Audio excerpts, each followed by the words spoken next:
of Wizz. So give him a nice round of applause, please.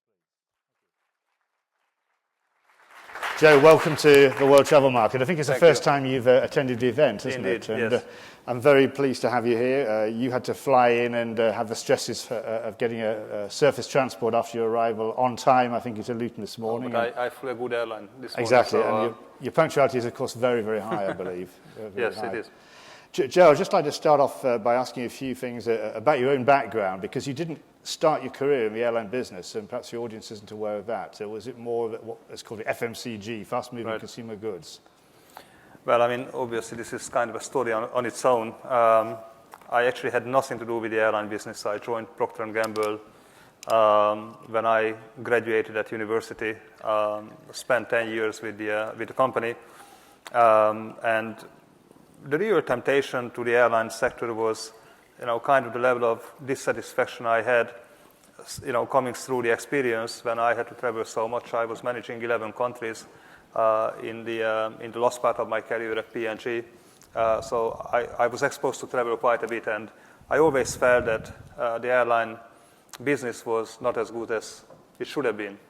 And somehow I ended up with Malev Hungarian Airlines for a very brief period of 2 years. And from there on, I initiated Wizz and delivered Wizz with a team of other professionals. So that's sort of how I got into this business. But indeed, my kind of roots are back to the FMCG business with P&G. Yeah, we have a perception that perhaps these consumer businesses are very successful, very dynamic. They market themselves well. They have fantastic profit margins.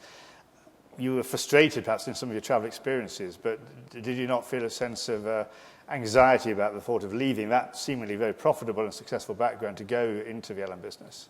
Yeah, indeed. I mean, this is a very different business, obviously. I mean, I don't know if you know, when you buy a bottle of shampoo, how much of the price you pay is really for the liquid what you are going to use. Do you have any guess? It's probably pretty tiny, I would guess. But it's about 8 to 10%. So 90% what you pay for is totally different versus what you buy, indeed. So airline is very different from that. I mean, this is a very low margin business. I mean, if you look at the airline business historically, this industry has been destroying shareholders' value. I think it's only the recent times when you may start saying that the industry has become somewhat more reasonable towards shareholders and investors. But it is a very sexy industry. It's a very exciting business in a way, where to an extent that, looking at it from a management perspective, I think the ongoing challenge is that you need to manage this business for the unknowns. I mean, you know that the moment the business is doing well, something bad is going to happen. You just don't know what it is, whether this is, a SARS virus, Ebola, or, high fuel price or terrorist attack here or there.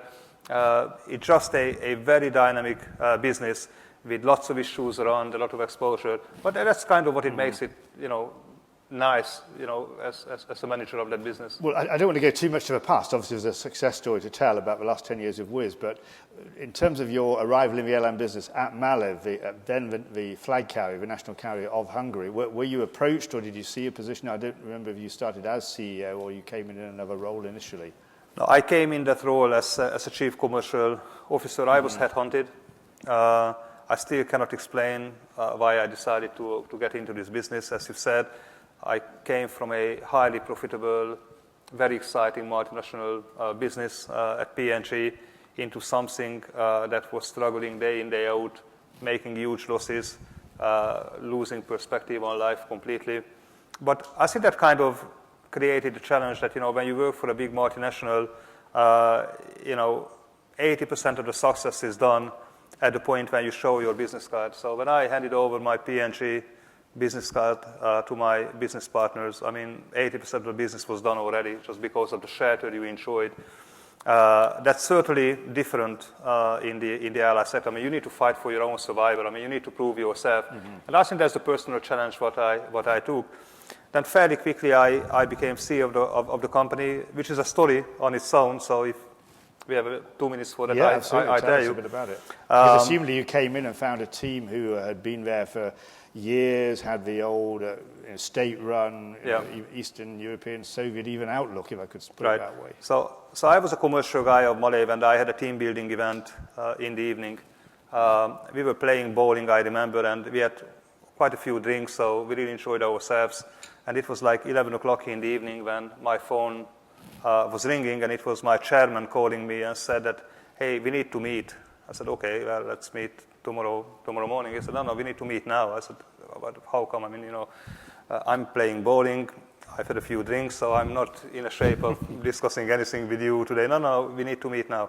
So like midnight, somewhere in the city in Budapest, we met in a restaurant, and he said, well, we had a board meeting today. The chief executive was not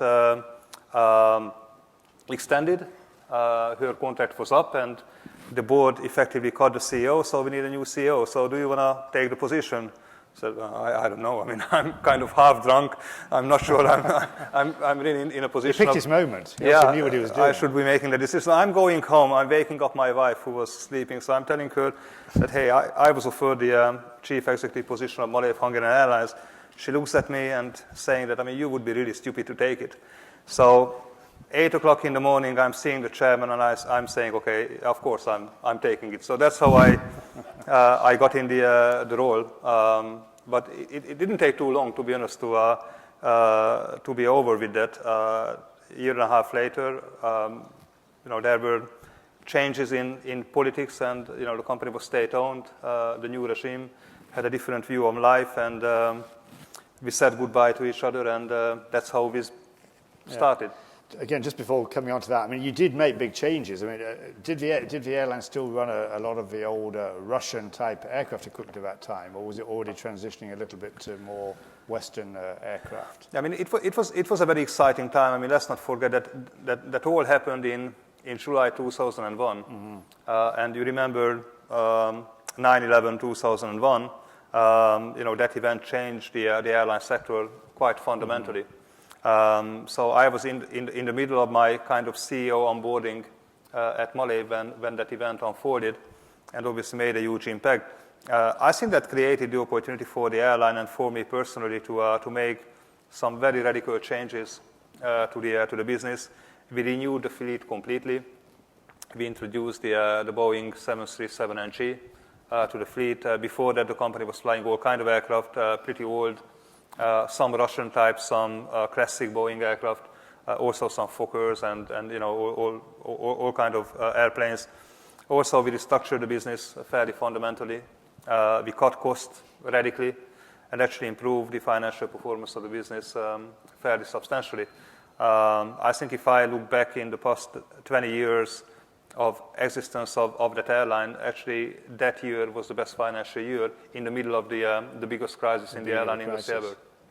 And then you left Wizz. Was there a pause before? Sorry, you left Malev. Was there a pause before the idea of Wizz came to be born, or was it something that was already in gestation before you left? I mean, I think the context is important here. I mean, I left Malev at the beginning of 2003.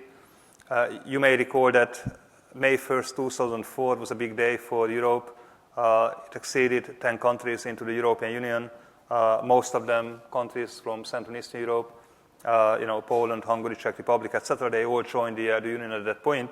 And that created a fundamentally different legal framework and regulatory framework for the airline industry.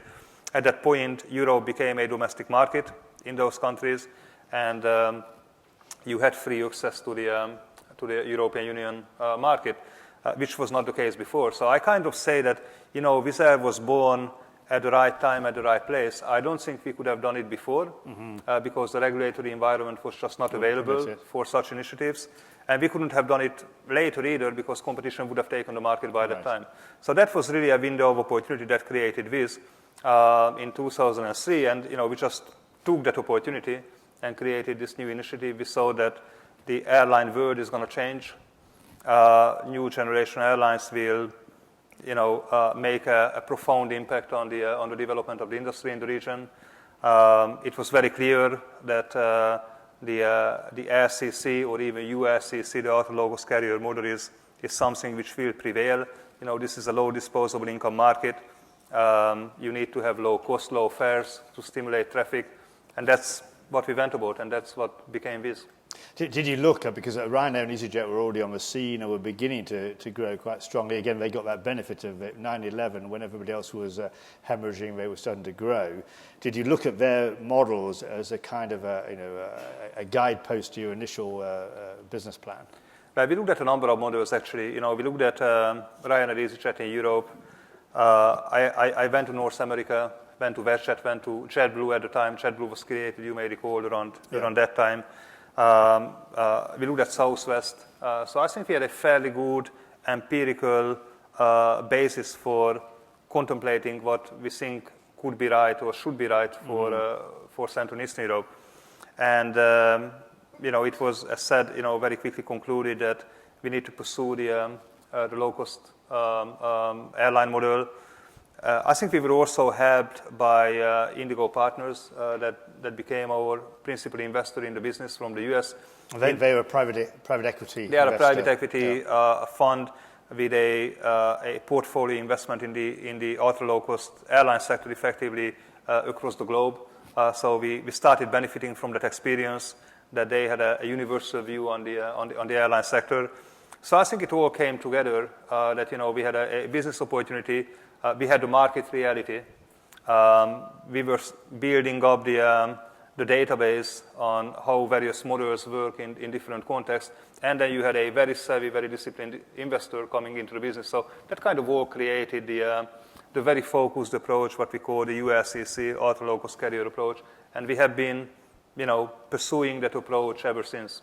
And in those early days, did you see it as maybe a niche opportunity to exploit only one or two markets? Because just to remind us which markets you began in, Hungary, I guess, and Poland was pretty fundamental from the beginning, I think. Right, we started in Poland, yes, followed by Hungary. No, I think from day one, we were very clear that we never wanted to be an airline of a country.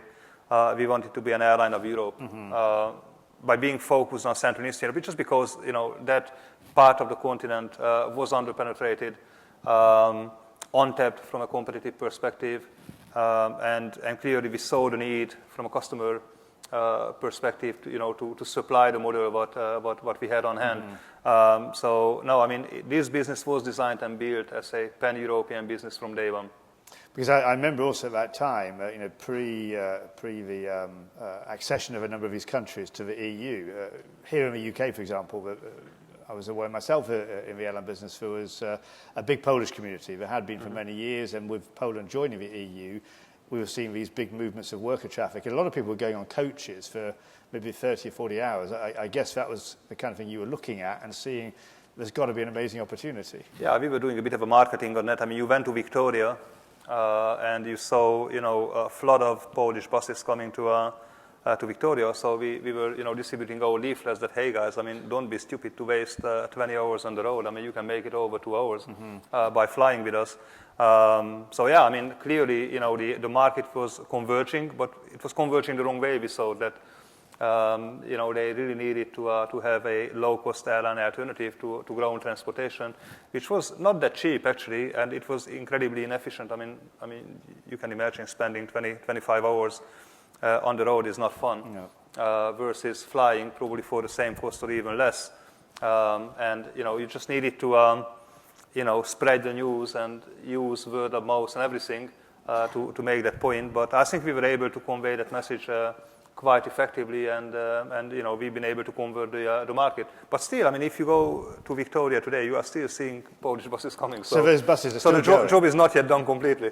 So really the market has simply grown enormously because of the flight activity, and right. Some of the buses are still surviving.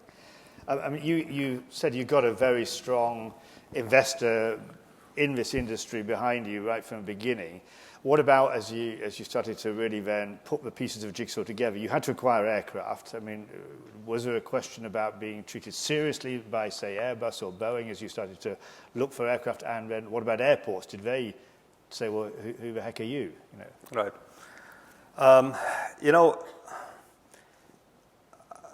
mean, it is very simple actually how we ended up with flying Airbus aircraft. We wanted to fly Boeing. Central and Eastern Europe used to be a Boeing territory. So Boeing pilots, Boeing maintenance facilities, everything was around Boeing. So it was just logical to, to decide that, okay, well, we should be flying Boeing. So we went to Boeing, and they sent us to hell. And, they said, well, there was already another airline created called Sky Europe. We think they will make it. You won't make it. We will not invest into your business. Oh, great. Okay. Then we went to Airbus through some leasing companies, and they had a different approach, and they became supportive. So that's how we ended up with Airbus. So we had the access to Airbus. We didn't have it to Boeing. So we took the risk with Airbus, to establish that brand, aircraft brand in the market, without having Airbus qualified pilots, without having Airbus qualified maintenance facilities, etc. So those all, had to be created there.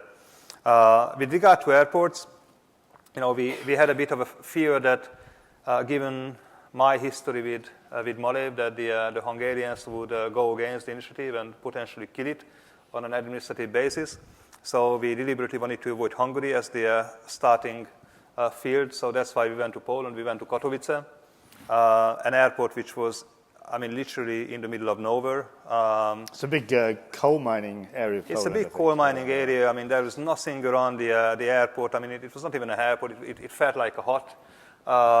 You go there today and you would be amazed. I wouldn't say that you feel like at Heathrow, but something which would suggest that there is a proper airport there. At that time, the airport was doing around 150,000 to 200,000 passengers a year. Now the airport is doing 4 million passengers, and we do around 60-65% of that traffic. So we put them on the map of aviation. So that's where we started from. Actually, the very first flight took off from Katowice Airport to London Luton on the 19th of May 2004.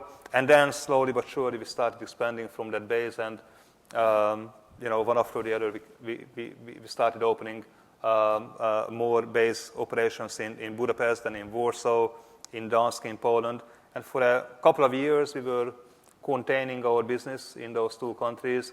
And then we started really expanding, went to Romania, Bulgaria, the Baltics, the Balkans, etc. So right now we have 11 base countries with, as you say, 19 operating bases. Yes, it's been a big expansion, but not an easier one. You mentioned about Sky Europe, and I'd forgotten. Perhaps I shouldn't say that in case some of the old management is here, but I'd forgotten about Sky Europe until you mentioned it. But I remember at the time there was this seeming battle that there were two airlines who decided they would do low cost in Eastern Europe yourselves in Sky Europe. What do you think happened to them? Why, if this market is so big, as you've demonstrated it is, why have we not still got two airlines who are based in that part of Europe today? I think the difference is, and the difference was that time that, we were very disciplined about the business. We were very clear on the business model, and, we very consistently delivered on the business model day in, day out. I don't think they had a good management team. They started wandering too quickly on too many things, and they lost control on their own destiny. They became opportunistic, market-wise, service offering-wise, fleet-wise, basically on everything. And once you lose your discipline, I think you will start cost creeping, competition coming in, and when you fall under heavy competitive attack on the basis of rising cost in your business, that's a recipe for disaster, and that's what happened to them. Was that a discipline you brought from the FMCG sector? Because it does seem to me fundamentally it's been the problem of the airline business. Yeah. It's not been historically very cost focused, particularly where you had publicly run airlines in the past. Is that something you brought in, or was it something that amongst yourself and your colleagues that was in your DNA as individuals? Yeah, I think FMCG is all about managing commodities. Personally, I think the airline business has become a commodity, or it's on the way to become a commodity. Let's put it this way: if you manage a commodity, it's all about cost, it's all about pricing, and it's a bit of marketing, and those disciplines were not fundamentally established in the airline business. I thought that was really the opportunity, and actually I was quite happy for not being part of the old generation of airliners in a way, because I had a fresh kind of a view on life and was able to take an outside perspective in the business. Maybe that's not something I can say now after 10 years, obviously, but at that time I thought that was actually useful because I was able to disassociate myself from the problems. But I think that's really the learning, that if you run commodities, you need to be very disciplined on costs, because that's the only way to be able to offer the lowest fares to the market, and that's the way to stimulate the market. I mean, think about Central and Eastern Europe, like, market penetration that time was around 3 to 4%. So 3 to 4% of people, flew ever in their life. While if you looked at the UK 10 years ago, it was around 40%. So it was a huge gap in terms of accessibility of flying to the man in the street, if you want to put it that way. So you needed to stimulate that market, and you can only do that with lowest fares. In order to sustain the lowest fares, you needed to deliver the lowest cost, and that requires discipline management. And because you call yourself ultra low cost as a model, how would you define the ultra bit? We kind of, use two terminologies when we look at the peer group. We think there is ultra low cost and there is lazy low cost, as we say. From a European perspective, I think there are two airlines which would classify as ultra low cost. That's ourselves and Ryanair. And the likes of EasyJet, Norwegian, etc., we would call them lazy low cost. I'm sorry if there are from these airlines. People from these airlines. But I think the difference is that how you act. We optimize our business for delivering the lowest cost. So when it comes to a decision whether it's cost or revenue, we always decide on cost. So we are happy to jeopardize on the revenue potential of the business for so long as we can deliver it at a lower cost. I don't think this is true for other airlines. I mean, even you can say that Ryanair is somewhat diverting from those disciplines nowadays, but we remain very focused, and we think we've got a model, and we need to keep fine-tuning it and enhancing the model, but on the basic fundamentals of the model without changing it. And you mentioned the importance of that because of the type of clientele that you're attracting. There's a large number. There's a big market that was waiting to be tapped that you've already exploited, but typically lower incomes. Some of these countries that joined the EU with a lot of optimism have had really challenging times over the last 10 years. Of course, the financial crisis made that worse. So tell us more about the blend of passengers you're getting, because they're not all simply like Western Europe, people going on their holidays to the beach. There must be a much more diverse mix of people who fill your planes. It is more diverse, but I think you would be surprised to see the actual mix of passengers what we've got. I mean, first of all, we get around 50% of the passengers originating from Central and Eastern Europe and 50% from Western Europe. We actually earn more than half of our revenues from Western Europe. So it is a very balanced business. So I don't think it's fair to say that Wizz Air only appears to the local audience, if you wish, to the local people in Central and Eastern Europe. I think we equally appeal to the Western Europeans. I mean, why the hell do you want to pay more for a ticket if you don't have to? I mean, I think this is really a commodity for an hour and a half, 2 hours. I mean, does it really matter whether you have business class seat or do you have an economy seat, and why would you pay 3 times more or 4 times more just for getting your most expensive coffee in your life if this is something what you pay for? And you rather save your money for spending it at destination, whatever purpose you have to pursue there. So it is a very healthy mix. It is healthy in a way of we carry people for business, we carry people for leisure. We carry people for work. Central and Eastern Europe, I think, is a very nice region. There is a lot to be discovered there for Western Europeans. We are seeing quite a flood of incoming tourism into the region, and we carry that flood to a large extent. So it is actually a pretty good mix of people. I mean, I must admit, from personal experience in London, I've met a number of people like taxi drivers, young people who've had to leave their countries for jobs. When you're just chatting to them, you find out they do live in London in the working week and pay the rent when they have to, but they use Wizz to fly home at the weekend. I mean, not even once a month, at the weekend, because then they can get back to their cultures and their families, but they can find work. I mean, that is an amazing kind of a bit of social and economic history, I would say, living history today. Yeah, I mean, we have a few of those guys, of course, but we have quite a lot of guys, who are small and medium-sized businesses. But even Tesco, I mean, I know Tesco is not in good shape at the moment, and probably as a result, they've been wasting money on private jets. They will be using us more and more. But I can tell you that Tesco is headquartered not far away from Luton. That's our principal airport operation here in London, and we carry their stuff very extensively. Between Budapest and London, between Warsaw and London, etc. So this business has become quite appealing to even large corporations, who are cautious of their cost and they want to do something about those issues. So as said, lots of leisure traffic. So it is more balanced than what you would think. I mean, I think at one point Wizz was more associated with these social issues in the UK that, well, we are one of the problems of the country that we keep carrying workers into the UK, taking jobs away from the Brits. But, guys, I mean, someone has to dig the hole. I mean, I'm not sure you would take the stuff to do it. But that's actually not true. I mean, and if it's not us, someone else would do it. So I think this is just a fact of life that you actually expose your business to various travel purposes. But it is very balanced, actually. What about tourism? I mean, how much would you say you perform a role as an airline? I mean, it's not your agenda, but it's of interest to countries and cities as a provider of tourists. Does tourism figure significantly in your traffic flows? Well, I mean, maybe the best example is Hungary. Effectively, good 2.5 years ago, Malev Hungarian Airlines went down, actually. So the business got bankrupted and operation was seized. All of a sudden, de facto, we became the national airline of the country. We are the largest capacity provider in Budapest, of around 30% of the total capacity, even a bit more than that.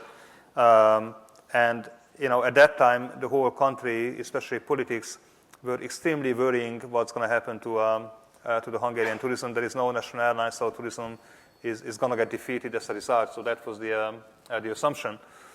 Now, the fact of the matter is that 2 years later, Hungary is beating all records on tourism, of overnight stays in the country, on tourism spendings in the country. So Hungary never enjoyed better times than nowadays. And very interestingly, just for you to see how competitive the business is, on the day when Malev went down, they made an announcement 8 o'clock in the morning that the airline will no longer operate any flights. By 2 p.m., so 6 hours later, airlines made announcements to the public for capacity that was larger than the capacity Malev withdrew from the market. So effectively, within 6 hours, the entire market got replaced and replenished. So that's how competitive the business is. And the good news for the country is that Malev was carrying a lot of transfer passengers, and those transfer passengers are now replaced by point-to-point passengers through capacity. That capacity is more efficient than the capacity before. So effectively, I think it's a win-win. Everyone wins. The airport wins, the country wins, and obviously the airlines that have been able to take possession of the situation are also winners of it. I mean, that was your old employer, and perhaps it went in the direction that when you left, you may have imagined it would ultimately go in. And there was that very quick reaction. I remember Ryanair also put capacity and put a base, I think, in Budapest almost as soon as that was announced. Did that, on the one hand, give you opportunities, but also challenges, finding suddenly Ryanair was there side by side with based aircraft? Yeah, I mean, you could argue that Malev is a better competitor than Ryanair.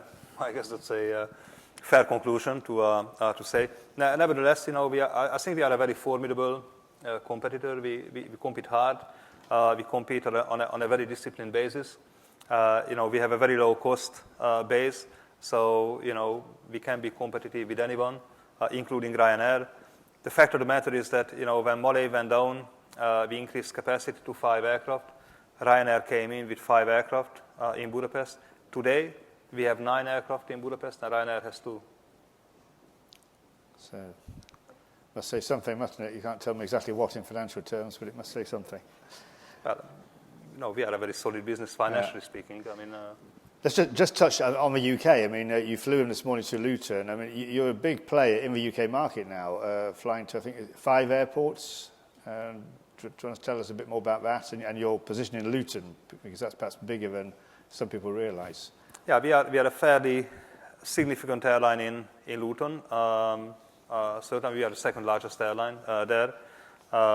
We carry around 4 million passengers a year, so it's quite a substantial stake. And we also fly a few other regional airports in the United Kingdom. So yeah, in total we have operations to 5 or 6 airports in the country. And at Luton, you don't have any bases in Western Europe, do you? But I think somebody told me once that around about 7 or 8 in the morning, you could see maybe about 8 or so Wizz aircraft on the ground that have already operated in from your other bases to Luton. Oh, you can see back. 16 aircraft at the same time. So, 16? Yeah, if you are lucky, maybe some weather issues would be required that you actually can see 16 aircraft side by side. So it makes our presence in Luton quite impressive, actually. So aviation spotters should get out there early in the morning if they want to catch your fleet. In terms of the dynamics of your business, I saw and was very interested that you changed strategy somewhat the last 2 years, what you've called a go east strategy. And you're flying to more and more eastern points, including not only Russia, which maybe has been more natural in terms of the links of Eastern Europe, but you've gone into Israel and even as far as Dubai. Tell us a bit about that, because that wouldn't have seemed natural to me. If we're thinking about these income profiles, who would be using those flights to Dubai and how are they working? Well, I think you need to look at the map a little bit. I mean, if you look at Central and East Europe, we have been developing the business, basically on the basis of east to west. So flying people between Central and East Europe and Western Europe. I think it was only logical that we started looking at the other side of the equation and put Central and East Europe in the center of the geographical approach, as opposed to just to one end of the geographical approach. And Central and Eastern Europe has been quite exposed also to other Eastern economies or cultures. I mean, if you think about it, I mean, the Turks used to have historical interest in the regions. The Russians used to have historical interest in the region. Those countries were part of the Soviet Union back in the times. That was a forced measure, of course, but that created certain links culturally or economically between geographies. I think the problem we used to have was that why the European Union is a free market, in terms of accessing the various opportunities. That's not the case for Eastern Europe. Those markets are still governed by various bilateral regimes. So market access is restricted and limited and politically controlled, if you wish. So it needed quite a lot of effort on our side to start breaking those barriers and being able to get access to those markets. Still, those access points are somewhat restricted. Nevertheless, we've been able to get into Turkey, into Russia, into countries in the Caucasus, into Israel, into Dubai. And when we kind of felt that we started reaching a critical mass, we just formulated a strategy as Go East. But Go East is not a replacement of Go West. Go West is still the underlying approach of the airline. Go East is more the complementary element of that strategy. But the flights to Dubai, they're a bit longer, I guess, than some of your others. And you're flying into a new airport in Dubai, I think, this Dubai World Central. And you are finding that a successful strategy to run into that part of the world. Oh, absolutely. Flights are full, and we are happy with the operation. I think it needed a bit of time to establish the brand in Dubai, to establish the new airport in our network. But we are very happy with the results that we are seeing today. So I think we are ready for growth. Actually, Dubai has, believe it or not, but has become quite appealing to the Brits. I mean, there is quite a significant British community in Dubai, and they're supposed to be paying high charges of Emirates or BA. They actually quite like the way of taking us from Dubai to Budapest, spend a good night in Budapest, and carry on to come to London after. And I guess also, I mean, because Dubai is such a mixture of nationalities, that you maybe get local people, Emiratis, who want to discover European cities, as well as all these other expats who work in Dubai and get to their respective homes in Europe. Absolutely, absolutely. So obviously, Dubai is a good addition to the network development of the airline. Obviously, it has its role in, and also to some extent, its limitation in our network. But we quite like what we have been experiencing so far.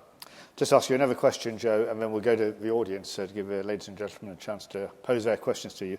You are profitable as a business. You're not publicly quoted. You did issue a document earlier this year when you planned to float. But tell us what you can about where you are financially, and are we likely to see that come back again, the idea to float the company as we saw earlier in the spring? Right. Well, I mean, we are a highly profitable business. Otherwise, we wouldn't have approached the market, as you can imagine. We found the market quite volatile and quite turbulent going through the process, and that's the reason why we withdrew from the process.